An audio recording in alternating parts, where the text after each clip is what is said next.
This is a newer retro electronic flash. It has a universal hot shoe, and I'm just going to mount this onto my Sony a7R4 to demonstrate. So lock it in. I could turn on my Sony camera. And it has two positions when it is turned on. This is manual. And then this is on automatic mode. So on manual, it's operated by power ratio. Right now I have 1:2, so the full power would be 1:1. And at this power ratio, 1:1, this flash, I have tested this with a digital flash meter at 10 feet ISO 200. The f-stop I got from this flash is at 5.6. So this is the maximum strength if you're shooting at 10 feet, the subject distance 10 feet, and at ISO 200, set your camera manually at 5.6, and you will get a very good exposure. So within this range, you can dial into the automatic operation.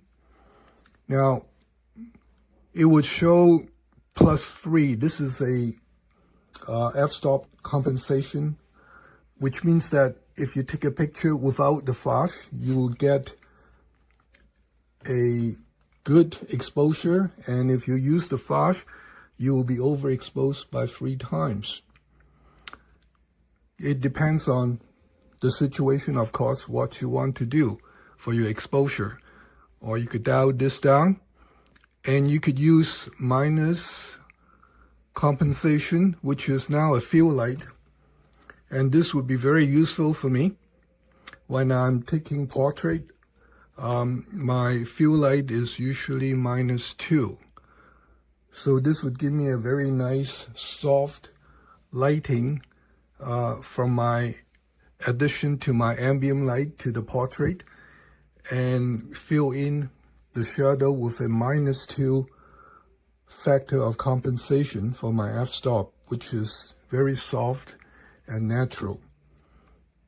And if I'm shooting in the sun and I know that I am underexposed in my portrait because of backlight, I could use the positive compensation, and I could go up all the way to +2, 7, and up to 3.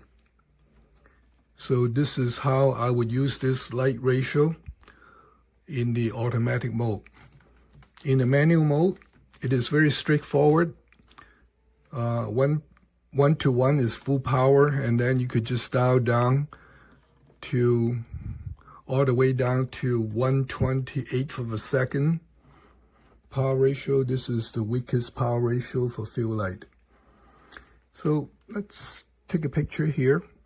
My camera is already set in mechanical shutter. Electronic shutter would not work for this flash. So setting at mechanical shutter now. So I'm focusing on the lens, which is only 1 foot away. And my ISO is set at 320 ISO. So I'm using 1/28th of a second. And the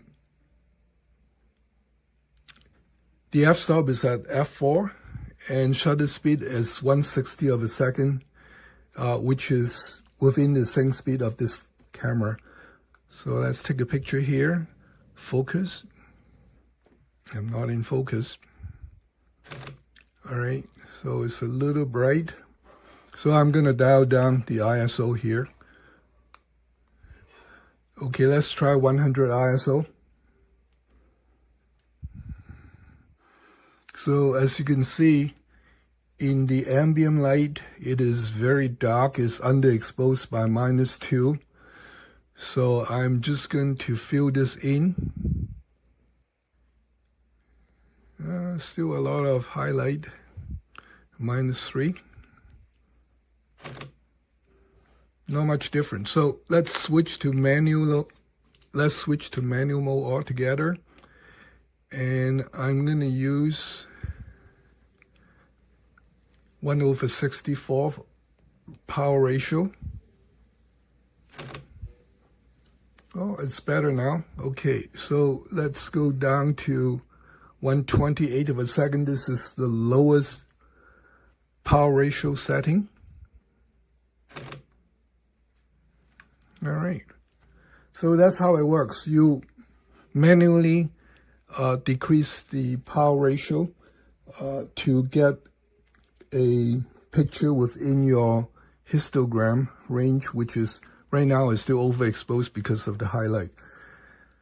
And you could try this because it's a digital camera as many times as you want to get a good picture.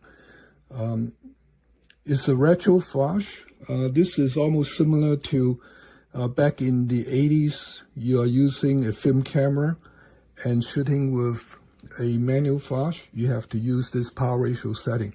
Now this flash has also a modeling light, so when I push in this button here, I could turn on the modeling light, which is a continuous light, and you could shoot with this light and the flash like that. Very convenient. I love it because I had been shooting with a film camera since the start in the 70s and graduate to a digital camera, and this brings back a lot of memory.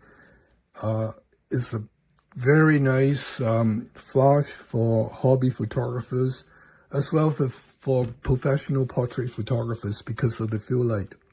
Very useful.